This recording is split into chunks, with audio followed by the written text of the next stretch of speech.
तो ओके, आज अपन शुरू करेंगे लीज अकाउंट। ओके, तो ये अकाउंटिंग स्टैंडर्ड 19 में आता है। बस कोई क्वेश्चन नहीं बनेगा, बस याद रखने के लिए, ठीक है, कि अकाउंटिंग स्टैंडर्ड 19 में लीज अकाउंटिंग है करके। ओके, तो पूरे ये वाले वीडियो में ना अपन बस उसका इंट्रोडक्शन और थोड़ा सा जो थ्योरी वाला पार्ट होगा उसका वो कवर करने का कोशिश करेंगे। तो ये लीज़ वाला शब्द अपन पहले से भी सुन रखे हैं। लीज़ इज़ समथिंग लाइक कि अपन रेंट पे तो दे रहे हैं, बट रेंट से अलग है कॉन्सेप्ट लीज़ का, ठीक है। तो मान लेते हैं एक बिजनेस है,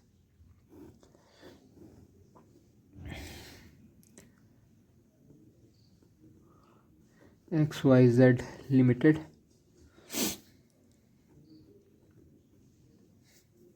और एक बिजनेस है PQR लिमिटेड, ठीक है।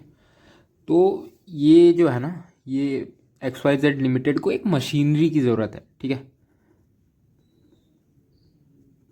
जिसका कीमत है 2 करोड़ रुपए, ठीक है। अब इसके पास तो ये है नहीं, इतने पैसे तो है नहीं कि ये मशीन 2 करोड़ का खरीद ले। तो कहाँ कहाँ से वो फंड अरेंज कर सकता है? तो दो उसके मेन वो रहते हैं अरेंज करने के तरीके, कि पहला तो वो लोन ले ले और दूसरा वो लीज पे ले, ठीक है।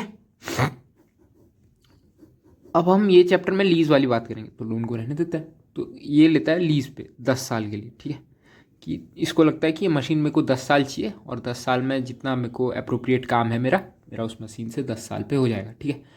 तो ये 10 साल यूज़फुल लाइफ है। ये धीरे धीरे हम आगे समझेंगे कि क्या क्या कैसे होता है करके, ठीक है। तो ये जो है ना PQR लिमिटेड, ये बहुत अमीर है, इस पर बहुत पैसे हैं, ठीक है। तो ये क्या करता है, ये नया मशीन खरीद लेता है, वही मशीन जो इसे चाहिए था वो ये खरीद सकता है, इसके पास है 2 करोड़ रुपए, ठीक है। और अब ये क्या करता है, ये मशीन इसको दे देता है लीज पे, ठीक है, कि तू ये लेके जा और मेरे को महीने के महीने जितना भी उसका होगा, कि 10 साल है ना, तो मेरे को 21 लाख रुपए देते रहियो, ठीक है। 21 लाख रुपया देते रहियो, ये है लीज का अमाउंट, कि ये मेरे को हर साल चाहिए, ठीक है। तो अब ये मशीन को ज़्यादा से ज़्यादा क्या करेगा कि नया मशीन खरीद के इसको दे दिया है, अब लीज पे इसको पैसे मिलते रहेंगे। और पैसे सिर्फ नहीं कि प्रिंसिपल अमाउंट मिल रहा है, कि 2 करोड़ का मशीन है, ये 10 साल के लिए दे रहा है, अगर इसको 10 मतलब 2 करोड़ ही मिल रहा है, फिर तो यार इसके नुकसान हो जाएंगे ना। तो इसलिए कुछ इंटरेस्ट भी लेता है उससे, ठीक है। और वो इंटरेस्ट लेता है और फिर ये रेंट पे चढ़ाता है, और जब मशीन का यूज़फुल लाइफ ख़त्म हो जाता है तो उसको बेच देता है, ठीक है। तो सोल्ड एज स्क्रैप। तो यहाँ तक समझ में आया। बेसिकली लीज का कॉन्सेप्ट क्या है, कि एक है जिसके पास पैसे नहीं है वो एसेट को खरीदने के, दूसरा है जिसके पास पैसे हैं एसेट खरीदने के, तो एसेट खरीदता है और कुछ सालों के लिए, जितने सालों के लिए इसको ज़रूरत है उसको दे देता है, कि ले तू ये सालों के लिए यूज़ कर, और हर साल मेरे को इतने इतने पैसे देते रहियो, या फिर हर महीने मेरे को इतने इतने पैसे देते रहियो। ये अपना इंटरेस्ट रेट अपन समझते हैं और ये करेंगे, ठीक है। तो अब आता है दो टर्म। ये जो बिजनेस लेता है ना लीज पे, इसको बोलते हैं लेसी, ठीक है, जो लीज पे लिया है सामान। और जो लीज पे देता है ना उसको बोलते हैं लेसर, ठीक। तो ये वाले एग्जांपल में लेसी है XYZ और लेसर है PQR, ओके। अब उसके बाद ना लीज मेनली दो प्रकार के होते हैं, ठीक है। एक होता है ऑपरेटिंग और एक होता है फाइनेंसिंग, ठीक है। तो ऑपरेटिंग लीज ना वो होता है जिसका काम है, कि ऑपरेटिंग शब्द से समझ में आ रहा है ना, रोजमर्रा के उसके बिजनेस में यही कर रहा है वो, कि लीज पे चढ़ा रहा है या फिर लीज पे ले रहा है, ठीक है। इधर वो लेसर है तो लीज पे चढ़ाना उसका काम बन चुका है, या फिर लेसी है तो लीज पे लेना उसका काम बन चुका है, ठीक है। तो ये केस में ना वो मशीन को 50% से लेस ही यूज़ करेगा, क्योंकि उसका रोज़ का काम है। अभी एक मशीन लिया, फिर वो एक आधा साल यूज़ करेगा, फिर नया मशीन पे वो शिफ्ट हो जाएगा, ठीक है। तो वो एक 50% से कम यूज़ करेगा, और उसके बुक में ना कोई एसेट का अकाउंट नहीं खुलेगा, ठीक है। उसके बुक पे खुलेगा, उसके बुक्स ऑफ अकाउंट में क्या खुलेगा, एक रेंट का अकाउंट खुलेगा, जो कि एक एक्सपेंस है, ठीक है, समझ गए आप। तो ये ऑपरेटिंग का काम है, ऑपरेटिंग लीज जो होता है। अब आता है फाइनेंसिंग लीज। ये रोज़मर्रा के काम नहीं है, इनको बड़े बड़े मशीन्स चाहिए, ये 10 साल 15 साल या 99 साल 100 साल तक इनको मशीन चाहिए, कि एक मशीन हमारे पास ऐसे हम लीज पे चढ़ाते रहें और एक बार में इनको कैश देना नहीं है, ठीक है। तो ये ना देखेंगे कि 50% से ज़्यादा मशीन को यूज़ कर लेते हैं, ज़्यादा टाइम तक यूज़ करेंगे ना, तो 50% से तो ज़्यादा ही यूज़ होगा। तो उसके बाद इनके बुक में ना एक एसेट का अकाउंट खुलेगा, एसेट का अकाउंट खुलेगा जो बैलेंस शीट पे जाएगा, ठीक है, जिसपे डेप्रिसिएशन भी चार्ज होगा। हम देखेंगे क्या कैसे चार्ज करना है, वो सब देखेंगे, ठीक है। और यहाँ पे ना ये कस्टमाइज करवा सकता है एसेट को, ठीक है,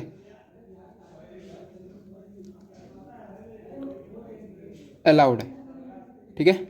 यहाँ पे कस्टमाइजेशन इसको अलाउड है, क्योंकि ये बहुत ज़्यादा टाइम के लिए लेगा, तो ये कस्टमाइज करवा सकता है, ये कस्टमाइज नहीं करवा सकता है। ये लेगा भाई 1-2 साल के लिए, फिर उसको नए किसी कस्टमर को देना होगा वो मशीन को, तो फिर वो उसमें कस्टमाइजेशन का ऑप्शन उसको नहीं होता है, ठीक है। और फिर ना जो फाइनेंसिंग लीज होता है, इसमें एक अपॉर्चुनिटी होता है कि बायबैक कर सकता है वो। मतलब जैसे कि ये आपको मशीन दिया था, ठीक है, आप 99 ईयर्स के लिए ले गए, तो 99 साल के बाद ना लेसर आपको ऑप्शन देगा कि देखिए मार्केट वैल्यू अब इसका 20 लाख है, मैं एक काम करता हूँ तेरे को 10 लाख पे दे देता हूँ, तू ही खरीद ले, तेरे को यूज़ में तो आ ही रहा है, तो मैं बाहर क्यों बेचूँ, तू ही खरीद ले। तो यहाँ पे वो ऑप्शन होता है, क्या होता है, opportunity to buy back the asset, ठीक है। और जितने मान लीजिए जैसे 20 लाख था ना, 20 लाख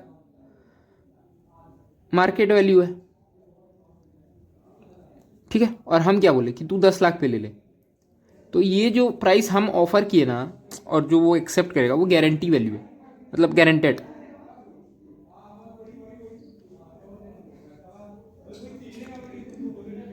ठीक है। तो वो गारंटेड वैल्यू ये होता है कि eight the end of the term हम जब बोलते हैं कि तू इतने रुपए पे इसको बाय बैक कर ले, कि मार्केट वैल्यू से कम होगा, कि 20 लाख की जगह तू उतना दियो, 10 लाख दियो, तो ये जो 10 लाख वाला फिगर बना, ये गारंटीड वैल्यू होगा, ठीक है। तो बाकी हम दूसरे वाले पे देखेंगे कि क्या इंडिकेटर्स रहते हैं फाइनेंसिंग लीज को पहचानने के लिए। ओके, तो हम देखेंगे indicators of finance lease. Okay, तो जैसे हम डिस्कस कर रहे थे कि एक फाइनेंस लीज होता है, एक ऑपरेटिंग लीज होता है, ठीक है। तो हम कैसे पता करें कि वो फाइनेंस लीज है करके, ठीक है। तो कुछ 5 पॉइंट्स होंगे, एंड जैसे हैं वैसे ही याद करना है, याद एज इन समझना है कि पॉइंट्स में क्या है, फिर ये बढ़िया सा थ्योरी का क्वेश्चन बन सकता है इसमें से। तो आइए देखते हैं, ठीक है ना। तो transfer of ownership of asset to lessee by the end of lease term. मान लीजिए लीज टर्म 20 साल का, 25 साल का, जो भी है, तो जैसे ही वो लीज टर्म एंड होने को आए, तो हम वो एक ओनरशिप का हम ऑप्शन देते हैं लेसी को, जिसको हम लीज पे मशीनरी दिए होते हैं कि आप ये मशीनरी को खरीद सकते हैं करके, ठीक है। और ओनरशिप हम एट द टाइम जब वो लीज पे लेता है, हम ये मान लेते हैं कि अब ये मशीन का अभी ओनर जो है वो लेसी है करके, ठीक है। एज इट की वो रेंटल बेसिस पे, एज ए लीज बेसिस पे ही लिया है, नॉट कम्प्लीटली उसका प्राइस पे करके लिया है, बट फिर भी ये लीज के टर्म पे, क्योंकि वो 20-25 साल के लिए अभी लीज का अमाउंट पे करने वाला है, वो मशीन को वो अपने कस्टडी में रखने वाला है, तो हम ओनरशिप ट्रांसफर करते हैं, ठीक है। The lessee has the option to purchase the asset at a price lower than the fair value और मार्केट वैल्यू। तो जब उसका लीज टर्म खत्म हो रहा होता है ना, तो वो टाइम पे जो उस चीज़ का, मान लीजिए वो कार है या मशीनरी है, उसका जो मार्केट वैल्यू होता है उससे कम के वैल्यू पे हम ऑप्शन देते हैं लेसी को कि तू ये खरीद ले करके। जैसे कि यहाँ पे एक एग्जांपल लिखा है, A has taken a car on lease for 5 years from XYZ. After 5 years of lease term, Mr. A has option to purchase the car at 20,000, where after 5 year के बाद मार्केट वैल्यू जो उसका था वो 2 लाख रुपए था। ठीक है, अभी 5 मतलब देखिए कि ए जो है ना वो लीज पे लिया है कार को XYZ से 5 साल के लिए, तो 5 साल के बाद ना XYZ जो है वो उसको बोल सकता है कि ये जो कार है तू 20,000 पे मेरे से खरीद ले करके, जबकि 5 साल बाद मार्केट वैल्यू कार का 2 लाख हो सकता है। ठीक है, ये एस्टिमेटेड। तो हम ये ऑप्शन ए को देंगे क्योंकि ए लेसी है। ठीक है, कि तू अब जो है तू ये कार खरीद सकता है 5 साल बाद। ठीक है, तो उसके बाद वाला पॉइंट है the lease term is for major part of the economic life of the asset even if title is not transferred. तो लीज का टर्म जो होगा ना वो मान लीजिए कि जैसे यहाँ पे ऊपर कार की बात हो रही है। ठीक है, कार का इकोनॉमिक लाइफ मान लीजिए 40 साल का था, कि जो कार है वो 40 साल तक बढ़िया अच्छे से काम करेगी। तो जब वो लीज पे लेगा ना तो वो लीज पे मेजर पार्ट के लिए लेगा, मान लीजिए 32 साल के लिए ले लिया। ठीक है, तो 32 साल मतलब लगभग 80% ऑफ उसका इकोनॉमिक लाइफ तो यूज़ करेगा ना। अगर वो कर रहा है मतलब वो एसेट का मोर देन मेजर पार्ट वो यूज़ कर रहा है तो फिर वो फाइनेंस लीज हो जाएगा, वो ऑपरेटिंग लीज में ट्रीटेड नहीं होगा। और चाहे फिर हम वो एसेट का जो टाइटल है कि ये एसेट किसे बिलोंग करता है हम वो ओनरशिप ट्रांसफ़र करें या ना करें। ठीक है, अगर वो मेजर पार्ट यूज़ कर रहा है फिर वो फाइनेंस लीज ही है। At the inception of lease present value of minimum lease payment amount to at least substantially the fair value of lease of asset. ठीक है, इसमें कुछ कुछ टर्म्स है जैसे मिनिमम लीज पेमेंट हो गया।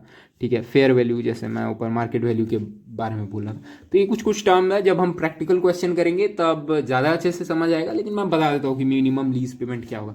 कि मान लीजिए जैसे ये वाले एग्जाम्पल में दो मतलब क्या बोलते हैं कि मान लीजिए कार 20 लाख का था। ठीक है, और 20 लाख का था, हम 10 साल के लिए उसको दिए तो कितना होगा कि 20,000 रुपये जो है वो 1 साल का वो पड़ रहा है कि लीज अमाउंट पड़ रहा है। और कम से कम उतना अमाउंट तो वो पे करेगा ही, 10 साल में 20,000 रुपये कर करके वो 2 लाख का अमाउंट पे करेगा। पर बात यह है कि जो 2 लाख का वैल्यू आज मार्केट में जितना है क्या वो 20 साल बाद भी उतना ही होगा? नहीं। There are some economic factors जैसे कि इन्फ्लेशन हो सकता है कुछ, देर आर इकोनॉमिक फैक्टर्स जिसके चलते ये 2 लाख का वैल्यू 20 साल बाद कम हो जाएगा। ठीक है, तो जो वो है महंगाई का दर है उसको एडजस्ट एंड ऑल करने के बाद 2 लाख का जो 20 साल के बाद जितना वैल्यू होगा ना उतना मिनिमम लीज पेमेंट कम से कम लेसर को मिलना चाहिए, कि वो एसेट पे जितना पैसा खर्चा किया है जितना कॉस्ट लगाया है उतना कॉस्ट कम से कम रिकवर हो जाए। ये पॉइंट वो बोलता है। ठीक है, the leased asset is of specialised nature such that only the lessee can use it without major modification being made. ठीक है, लेसी अपने वो एसेट में कुछ मॉडिफिकेशन कर सकता है, उस चीज़ का अलाउड है उसको। हम फाइनेंस लीज में पढ़े ना कि वो कुछ मॉडिफिकेशन कर सकता, बट मेजर मॉडिफिकेशन नहीं कर सकता है। ऐसे नहीं कर सकता है कि वो एक कार लिया है और मॉडिफाई करके उसको ट्रैक्टर ही बना दिया, उसका नेचर चेंज नहीं कर सकता है वो। हाँ, कार लिया है उसको चेंज करके सनरूफ लगवा दिया या फिर मिरर चेंज करवा दिया, कांच ब्लैक करवा दिया, ज़्यादा डार्कर शेड वाला कलर चेंज करवा दिया, बट ऐसा नेचर चेंज नहीं करा सकता है। इसलिए lessee can use it without major modification being made. Okay, तो ये जो पांचों पॉइंट हैं ये पॉइंट अगर हमको क्वेश्चन में दिखते हैं और बोलते हैं कि बाइफरकेट करिए तो हम बाइफरकेट कर सकते हैं कि क्या है, ऑपरेटिंग लीज है या फाइनेंशियल लीज है। ठीक है, तो फिर हम कुछ डिफरेंसेस देखते हैं फाइनेंस लीज और ऑपरेटिंग लीज के बीच में। अभी थ्योरी वाला पार्ट है, पहले थ्योरी वाला सब समेट लेते हैं, फिर हम जब प्रैक्टिकल पे जंप करेंगे तो सिर्फ प्रैक्टिकल करते जाएंगे और उसमें आपको समझ में आ जाएगा, क्योंकि थ्योरी के क्वेश्चंस बन सकते हैं ये चैप्टर से, है ना। It have that potential.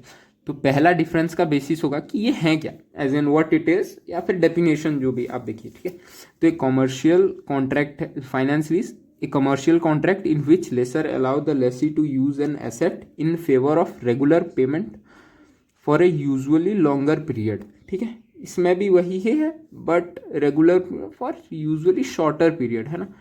Operating मतलब मेजर पार्ट ऑफ एसेट को यूज़ नहीं कर रहा है, इकोनॉमिक लाइफ ऑफ एसेट को यूज़ नहीं कर रहा है, ये major part of economic life को यूज़ करेगा। ठीक है, तो इसीलिए लॉन्गर पीरियड पे जाएगा, एज इन की 50 ईयर्स 100 ईयर्स, है ना। और ये शॉर्टर पीरियड पे जाएगा कि 2 ईयर्स 4 years ऐसे ईयर्स के लिए जाएगा, ठीक है।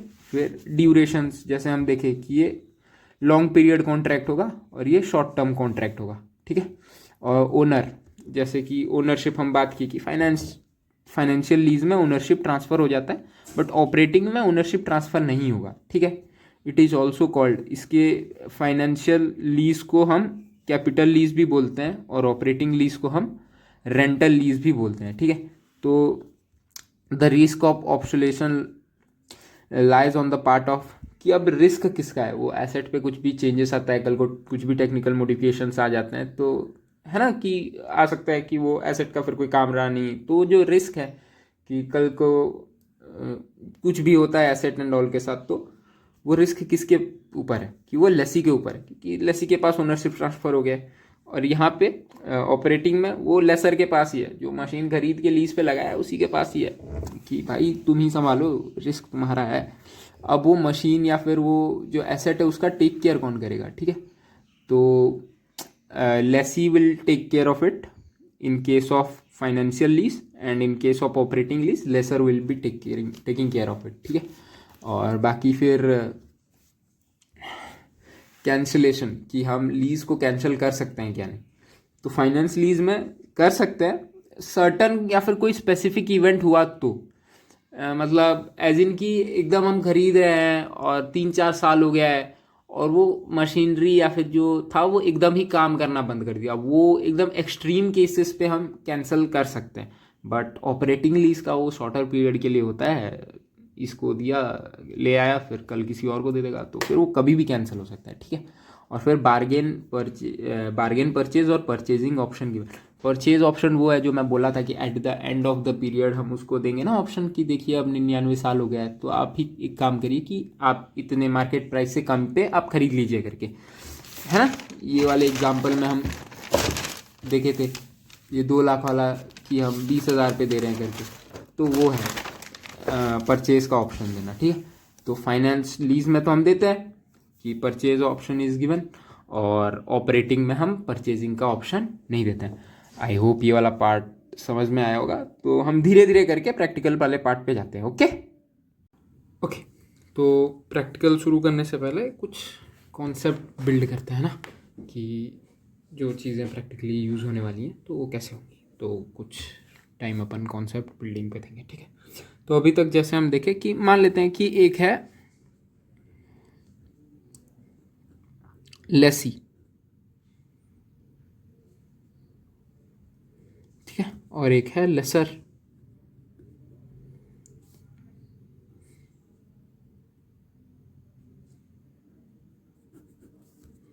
तो लेसी कौन होता है, जो सामान लीज पे लेगा। लेसर कौन है, जो सामान लीज पे देगा। तो मान लीजिए एक एसेट है, ठीक है,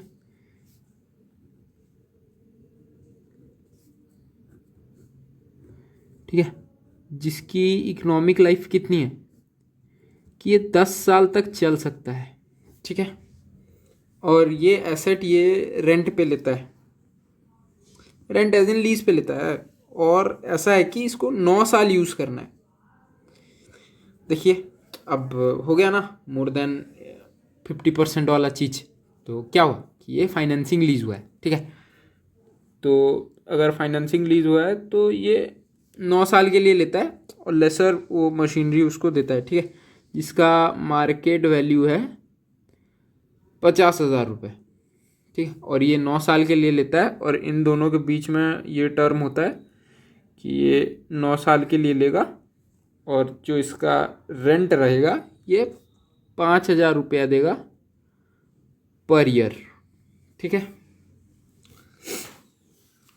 तो इसका टोटल रेंट अमाउंट कितना होगा, है ना।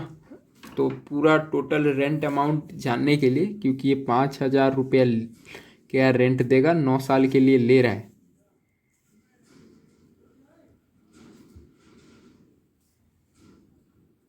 तो रेंट इक्वल टू 5,000 इंटू 9, 45,000, ठीक है। और इसका फेयर वैल्यू क्या था, 50,000, जो ये दिया है इसको, ठीक है। अब हम सुने थे कि बायबैक का ऑप्शन रहता है, तो जैसे ही 9 साल हो जाता है ये इसको बोलेगा कि देख ये जो एसेट है तेरे काम पे लग रहा है, तो एक काम कर तू खरीद ले इसको करके, ठीक है। एक मतलब ऐसे ये कॉन्सेप्ट है उसका, बट ये उससे पहले ही डिसाइड हो जाता है। जिस दिन ये लेगा ना पहला दिन, इस दिन ये बोल देगा कि देख एक काम कर, तू मेरे को 9 साल के लिए लीज पे दे दे, और फिर लास्ट में मैं तेरे को 2,000 रुपये दूंगा और तू मशीन मेरे को ही बेच दियो। तो ये जो 2,000 रुपये है ना जो डिसाइड हुआ, इसे कहते हैं हम गारंटेड रेसिडुअल वैल्यू।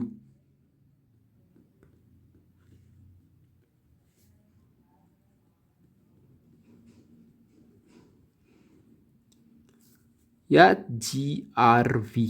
ओके, ये जो 2,000 रुपये बोला कि 9 साल बाद ना मैं ये 45,000 का रेंट दे दूंगा और फिर तू मेरे को 2,000 में ये पूरी मशीनरी मेरे को बेच दियो करके, ठीक है।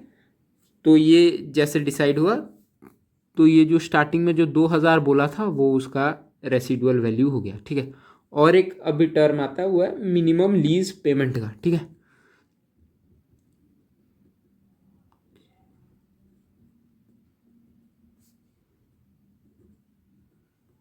ठीक है, मिनिमम लीज पेमेंट नाम से क्या दर्शा रहा है कि कम से कम इतना पेमेंट ये लीज वाले कॉन्ट्रैक्ट में तो होना ही चाहिए। तो मैं इसका एक फॉर्मूला होता है, बड़ा इजी सा फॉर्मूला है, ठीक है। तो minimum lease payment is equal to rent plus GRV। Okay, तो ये वाले केस में क्या हुआ, minimum payment, minimum lease payment क्या हुआ, रेंट इसका 45,000 है, और वो क्या गारंटी किया कि खत्म होने पे मैं 2,000 रुपया दे दूंगा करके। तो MLP कितना हुआ, MLP इसका हुआ 45 प्लस 2 47,000, ठीक है। अब हम देखते हैं कि मान लीजिए ना एक दुकान है, ठीक है। एक दुकान एक आदमी लीज पे लेता है और रेंट दे रहा है 20,000 रुपये, और वो 10 साल के लीज पे लिया है, ठीक है, पर एनम 10 ईयर के लिए 20,000 रुपये प्रति साल दे रहा है। ओके, तो हाँ रेंट लिया है और प्रति साल वो मतलब प्रति साल 20,000 रुपये देगा 10 सालों के लिए, ठीक है। और अभी 10 साल बाद ना वो बोलता है कि अब हो गया मेरा दुकान उकान, मैं चला जाऊँगा गाँव। तो उसके दुकान के बगल में जो था ना वो बोलता है कि एक काम कर, तू तो लीज पे लिया है, जिसको जानता है, तो मेरे को ये दुकान सस्ते में दिला दे करके, ठीक है। तो वो एंटर करता है एक थर्ड पर्सन, और वो बोलता है कि एक काम कर, मेरे को 4,000 में ये दुकान दिला दे करके, ठीक है। तो ये केस में MLP क्या बनेगा, रेंट प्लस GRV। तो रेंट तो हमको दिख रहा है 20,000 रुपये 10 साल के लिए, कितना हो गया 2 लाख रुपये, और GRV कितना बना 4, तो टोटल हो गया 2,04,000 रुपये। ओके, तो ये है MLP का कॉन्सेप्ट। MLP ऐसे निकालते हैं, मिनिमम रेसिडुअल वैल्यू वो है जो डिसाइड होता है कि टर्म के एंड होने पे लेसी कितने पैसे पे पूरे एसेट को खरीद लेगा, ठीक है, जो कि मार्केट वैल्यू से कम होता है, ठीक है। जैसे ये 50,000 का था, ठीक है, ये 45,000 तक का वो दिया। मान लेते हैं कि अगर ये मार्केट में उस दिन जाता है यही एसेट को बेचने के लिए, तो उसका आफ्टर 10 ईयर ना, आफ्टर ये जो 9 ईयर यार मार्केट में गया ये, तो वही मशीनरी का वैल्यू पता किया तो 5,000 रुपये है, ठीक है, 5,000 रुपये, पर ये इसको 2,000 में देने के लिए राजी हो गया, ठीक है। तो ये जो डिफरेंस है ना दोनों के बीच में, ये 5,000 रुपये और 10,000 रुपये का, मतलब 5,000 रुपये में और 2,000 रुपये में जो 3,000 का डिफरेंस गिरता है, उसको हम बोलते हैं अनगारंटेड रेसिडुअल वैल्यू, ठीक है।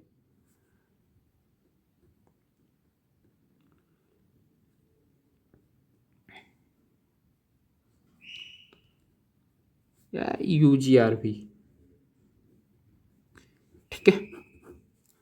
तो अब हम देखते हैं कि ये जो कैलकुलेशन होता है वो दोनों के पर्सपेक्टिव में क्या होगा, कि कौन कैसे कैलकुलेट करेगा। ठीक है,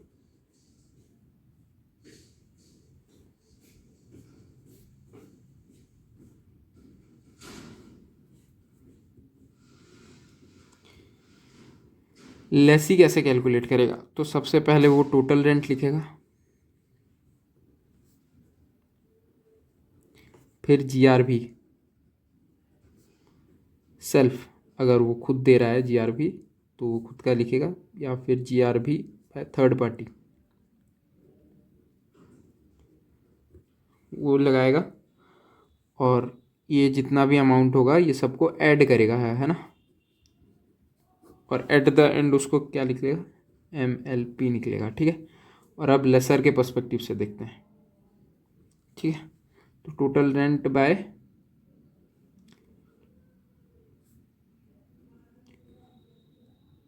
लेसी, फिर जो जी आर भी रिसीव्ड जो भी होगा उसको वो, तो इसका MLP निकलेगा। ठीक है, MLP निकलेगा। अब ये MLP के साथ अगर ये जो MLP के साथ अगर वो UGRV को प्लस कर देना तो इसका क्या निकलेगा पता है, इसका निकलेगा ग्रॉस इन्वेस्टमेंट।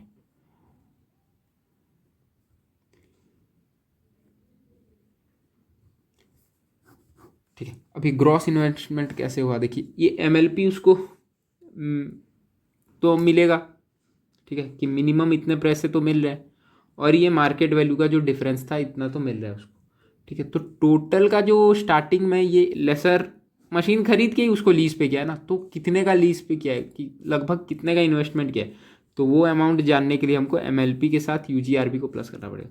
ये बहुत ज़्यादा इंपॉर्टेंट फार्मूला नहीं है, बट हाँ इसको ऐसे याद रखने वाला फार्मूला है। ठीक है, और फिर बाकी एक न्यूमेरिकल क्वेश्चन पे हम अभी जंप करते हैं। ओके, तो अभी एक छोटा सा कॉन्सेप्ट रहता है कि प्रेजेंट वैल्यू का। ठीक है, तो वो कॉन्सेप्ट क्या है वो समझते हैं, फिर एक छोटा सा प्रैक्टिकल क्वेश्चन करेंगे, और फिर लीज के ये वाले पार्ट के लिए हम इतना ही रखते हैं। ओके, तो ये है बात है कि प्रेजेंट वैल्यू क्या है। तो मान लीजिए कि आज अपन 2 साल का कंपैरिजन लेते हैं, सन 2000 और 2025, है ना। तो हम 1 किलो एप्पल जो है, एप्पल यहाँ पे 10 रुपये थे। ठीक है, 1 kg एप्पल मान लीजिए कि 10 रुपये थे। ठीक है, और यहाँ पे वही एप्पल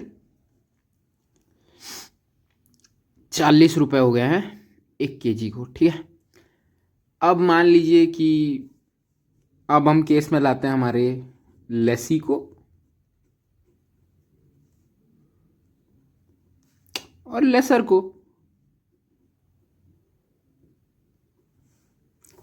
आप ये पूरा सिनेरियो देखिए कि अगर मैं 2000 में 10 रुपये लेके जाता तो मुझे 1 किलो एप्पल मिल जाता, और वही चीज़ कि मैं 40 रुपये लेके जा रहा हूँ तब जाके 1 किलो मिल रही है। तो ये क्या दिखाता है, ये दिखाता है कि इन्फ्लेशन रेट है। ठीक है, कि यहाँ पे इन्फ्लेशन हो गया है करके। तो एट द सेम टाइम मान लीजिए कि अब हम इनके पर्सपेक्टिव से देखेंगे कि एक एसेट है ना, कि एसेट का प्रेजेंट वैल्यू है 50,000, और ये चढ़ाता है उसको रेंट पे, और ये बोलता है कि मैं रेंट दूंगा 6,000 10 महीने के लिए, तो 60,000। देखने में तो बढ़िया लग रहा है, ठीक है ना, कि बढ़िया मैं 5,000 का चढ़ाऊँगा, मतलब 50,000 का सामान है, मैं उसको दे दूंगा रेंट पे, और 10 साल बाद मुझे 50,000 का 60,000 रिटर्न मिलेगा। पर क्या ये एक्चुअल में है, क्योंकि आज मैं चढ़ा रहा हूँ 50,000 और 10 साल बाद वो 60,000 के बराबर होगा क्या, नहीं होगा ना। इन्फ्लेशन रेट है, उसको एडजस्ट करना है, वो करना है। तो हम ठीक है देखते हैं कि क्या होगा, कि मान लीजिए कि सीन ये है, जो 60,000 का पहले साल वैल्यू है ना, मतलब 6,000 का जो पहले साल वैल्यू है, वो 0.9 रुपीज़ है। मतलब 1 रुपया होना चाहिए वैसे, बट 0.9 हो गया। इन्फ्लेशन एक्ट किया 1 साल बाद, 6,000 में जितना मिल रहा था अब उसका वैल्यू कम हो गया, ठीक है। और ये हो गया 5400। तो अभी सेकेंड ईयर में ये और गिर के हो गया 48 हो गया। थर्ड ईयर में और गिर गया होगा 0.7, ठीक है। तो 42 हो गया। ये समझ रही है ना आप कि जब हम खरीदे थे तब 6,000 का मतलब 6,000 था। मतलब ऐसा था कि 10 रुपये में 1 किलो एप्पल मिल ही रहे थे, पर अभी 10 रुपये में 1 किलो नहीं मिल पा रहा है ना। कि यहाँ पे देखेंगे ना हम कि यहाँ पे जैसे था कि 10 किलो में 10 रुपये में 1 किलो एप्पल मिल रहा है, पर यहाँ पे सीन भी क्या होगा, 10 किलो में सिर्फ 250 ग्राम, मतलब 250 ग्राम एप्पल ही मिलेगा, ठीक है। 1 पाव लेके आ पाएंगे बस। तो उसका वैल्यू कम हो गया ना 10 रुपये का। तो वही सीन है कि अब 6,000 का 1 रुपया, मतलब 6,000 अभी 6,000 के बराबर नहीं है। 1 साल बाद 6,000 5,400 रुपये के बराबर है। 6,000 अभी first year, second year, third year, ठीक है। हम इतने के बराबर हैं कि अब हम 5400, मतलब 54,000 रुपीज़ का 5,400 रुपीज़ का सामान खरीद सकते हैं इससे करके, ठीक है। बट अगर हम ऐसे देखें तो हमको तो दिख रहा है कि 18,000 का वैल्यू है करके, बट अगर हम 18,000 का वैल्यू 3 साल बाद देखें तो कितना है कि वो 14,400 ही रह गया है। समझ रही हैं आप? तो ये है कि इन्फ्लेशन ऐसे एक्ट करता है। और 18,000 रुपये जो मैं आज लगा रहा हूँ, 3 साल बाद उसका ये वैल्यू होगा, ठीक है। ये उसका प्रेजेंट वैल्यू है कि तीसरे नंबर साल पे अगर मैं खड़ा हूँ तो प्रेजेंटली ये एसेट का वैल्यू इतना है। ओके, अब एक छोटा सा वो करते हैं, प्रैक्टिकल क्वेश्चन करते हैं and then will be over for this part. Okay, तो I have come up with a practical question. तो प्रैक्टिकल क्वेश्चन ये मतलब है कि थोड़ा सा प्रैक्टिकल है, और हम जितने अभी अभी पढ़े हैं ना कि मिनिमम रेंट पेमेंट जो भी है हमारा, ग्रॉस इन्वेस्टमेंट का जो टॉपिक गया है, गारंटेड रेसिडुअल वैल्यू, वो सब इस क्वेश्चन में ऐसा है कि हम थोड़ा थोड़ा टच कर लेंगे, ठीक है। तो क्वेश्चन बोलता है कि Prakash limited leased a machine to Badal limited, ठीक है। पहले तो हमें समझना पड़ेगा लेसी कौन है और लेसर कौन है। बादल लिमिटेड लेसी है, पता है, क्योंकि वो मशीन ले रहा है। और ये प्रकाश लिमिटेड लेसर है कि वो मशीन देगा, ओके। और ये कुछ उनके टर्म्स हैं, ठीक है। फेयर वैल्यू ऑफ मशीनरी ये लैक्स में है, ओके। तो ये लैक्स में कि 48 लाख है। लीज़ का टर्म 5 साल के लिए ले रहा है। लीज़ रेंटल पर एनम, हर साल वो 8 लाख रुपए कुछ देगा, ठीक है। और गारंटेड रेसिडुअल वैल्यू कि 5 साल बाद वो उसको 1,60,000 में ख़रीद लेगा। और ये एक्सपेक्टेड रेसिडुअल वैल्यू, ठीक है, कि मार्केट में उसका प्राइस 3 लाख चल रहा है। ये है ना कि हम पढ़े थे मार्केट फेयर वैल्यू से उसको कम पे ही बेचा जाएगा। तो ये है कि वो बोला है कि मैं 1,60,000 में कर दूंगा, और ये मार्केट का फेयर वैल्यू है। और ये इन्फ्लेशन का रेट है, ठीक है। और ये दे मतलब क्वेश्चन में कभी भी दे देगा, मेजरली आपके क्वेश्चन में दे देगा, ठीक है, इन्फ्लेशन का रेट। और यहाँ पे हमको दिया है कि पहले साल में 1 रुपये का वैल्यू घट के इतना हो गया, ये जो 15% इन्फ्लेशन के चलते कि 1 रुपया इतना हो गया। ऐसे 5 साल के लिए है ना, क्योंकि 5 साल का टर्म है। देखिए, तो पहले साल में इतना, दूसरे में इतना, तीसरे में इतना, चौथे पाँचवें में इतना करके, ठीक है। और ये आपको क्वेश्चन में देगा। और हमको बोला है कि ये एसेटन अनअर्न्ड फाइनेंस इनकम, ठीक है। जो अनअर्न्ड फाइनेंस इनकम होता है ना, कि उसका मतलब उसको कैसे एसेटेन करते हैं, तो उसका फॉर्मूला है कि जो ग्रॉस इन्वेस्टमेंट है उसको अब प्रेजेंट वैल्यू ऑफ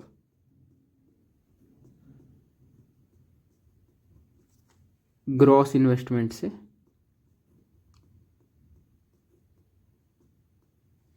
मतलब उनका डिफरेंस निकालिए तो आपको मिल जाएगा, ठीक है। तो नॉर्मली हम ग्रॉस इन्वेस्टमेंट कैसे निकालते हैं, मैंने आपको बताया था कि ग्रॉस इन्वेस्टमेंट हमारा ये है ना, ये क्वेश्चन पे है ना कि हम MLP मिनिमम लीज पेमेंट और अनगारंटीड रिजर्व वैल्यू को ऐड कर देंगे तो हमारा ग्रॉस इन्वेस्टमेंट का प्राइस आ जाएगा। नॉर्मल नॉर्मल जो है कि नॉर्मल वो कितना उसका वैल्यू कैरी करता है, ठीक है। तो ये देखिए यहाँ पे सॉल्यूशन स्टार्ट होता है और ग्रॉस इन्वेस्टमेंट हम लेसर के पर्सपेक्टिव से निकाल लें। तो लीज रेंटल क्वेश्चन में दिया है कि लीज रेंटल पर एनम 8,000 रुपये, 8 लाख रुपये, और 5 साल के लिए दिया था तो 8 लाख रुपये 5 साल के लिए तो 40 लाख, ठीक है। प्लस GRV, MLP पहले निकालेंगे ना। MLP का क्या फॉर्मूला था कि lease rental payment plus gross मतलब गारंटीड रेसिडुअल वैल्यू, तो GRV, और GRV हमें यहाँ क्वेश्चन में ही दिया है कि 1,60,000 करके, तो हम क्वेश्चन से ही निकाल दिए कि 1,60,000, और ये जो है 1,60,000 प्लस 40 लाख, ये 41,60,000 ये MLP है, ओके। इन दोनों के ऐड करके MLP आता है, ठीक है। और MLP प्लस अनगारंटेड रेसिडुअल वैल्यू करेंगे। अनगारंटेड कितना हुआ, हम उसका क्या फॉर्मूला पढ़े थे कि मार्केट वैल्यू का जो रेट है और जिसमें वो खरीदेगा गारंटेड रेसिडुअल वैल्यू दिया उसका डिफरेंस ही हमारे लिए UGRV होगा, ओके। तो हम यहाँ देखते हैं 1,60,000 पे वो बोला है कि मैं खरीद लूँगा, GRV वो है, और एक्सपेक्टेड फेयर वैल्यू उसका 3 लाख रुपये है, ओके। तो उन दोनों का डिफरेंस आ जाता है 1,40,000। तो UGRV मिल गया हमको। अब दोनों को ऐड करने के बाद हमको मिलेगा नॉर्मल क्रॉस इन्वेस्टमेंट, ओके, ठीक है। और अभी हम प्रेजेंट वैल्यू निकालेंगे ये ग्रॉस इन्वेस्टमेंट का, ठीक है। तो हमें मिल गया और क्वेश्चन में उनके प्रेजेंट वैल्यूज दिए हुए हैं, ठीक है। तो हम ऐसे कॉलम बनाएंगे, पहला कॉलम ईयर का, फिर रेंट का, फिर ये क्या है प्रेजेंट वैल्यू फैक्टर, कि वो प्रेजेंट में 1 रुपया कितना के बराबर है, और ये है प्रेजेंट वैल्यू, ठीक है। तो हर साल कितने का रेंट दे रहा है, 8 लाख का रेंट दे रहा है। कितने साल के लिए दे रहा है, 5 साल के लिए, तो ईयर में 1 2 3 4 5 रेस्पेक्टिवली, और फिर ये रेंट 8 लाख का, ठीक है। पर क्या इतने ही पैसे मिलेंगे मुझे, नहीं। ये देखिए ये जो वैल्यू है रेसिडुअल वैल्यू, ये भी तो देगा वो, ठीक है, ये भी मिलेंगे। और मेरे जो UGR भी है at the end of the year वो भी तो रहेगा मेरे पास, कि इसको और इसको ऐड करूँगा तभी ना मुझे ग्रॉस अमाउंट जो है उसी के करीब पहुँच पाऊँगा मैं। तो ये सब है, ठीक है। इनको टोटल में ऐड करूँगा तो आप देखेंगे कि ये फिगर आ रहा है करके, ठीक है। ये इन सबको टोटल करूँगा तो ये फिगर आना चाहिए, ओके। तो 5वें साल तक ये अमाउंट, और उसके बाद GRV और UGRV उसको मेरे को डालना है। तो अब 1 रुपया पहले साल में 0.86 है, तो 8 लाख इंटू 0.86, ये 695680 हो गया। तो रेस्पेक्टिवली हम बस इसको मल्टीप्लाई कर रहे हैं इससे, ठीक है। मल्टीप्लाई किए और जैसे 5वें ईयर पे आ गए, क्योंकि ये 5वें साल पे मिलने वाले हैं, तो 5वें साल का जो फैक्टर होगा ना कि 1 रुपया कितने का है, उसी से ही हम मल्टीप्लाई करेंगे जो हमारा UGRV और GRV है, ठीक है। और उसके वैल्यूज़ आ गए। तो एट द एंड ऑफ 5वां ईयर जो चीज़ 4,30,000 का, मतलब 43 लाख का इन जनरल बन पा रहा था,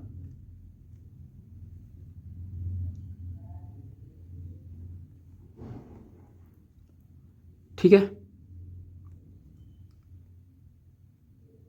नहीं बन पा रहा था, वो कितना रह गया 28,30,920 रुपये रह गया, ठीक है। कि हम सोच रहे हैं कि हमारा इतना वैल्यू बनेगा, बट उसका प्रेजेंट में वैल्यू 5 साल बाद ये रुपए के 5 साल बाद वैल्यू ये हो गए हैं, ठीक है। हम समझ गए। और क्योंकि हमें क्या एसेटेन करना था, अर्नड फाइनेंस इनकम हमको एसेटेन करना था, और उसका फॉर्मूला क्या था, जो नॉर्मल ग्रॉस इन्वेस्टमेंट है minus present value of gross investment. तो देखिए earned finance income is equal to gross investment minus present value of gross investment. तो 43 लाख हम ग्रॉस इन्वेस्ट किए थे, और उसके आज के डेट पे वैल्यू है 2850,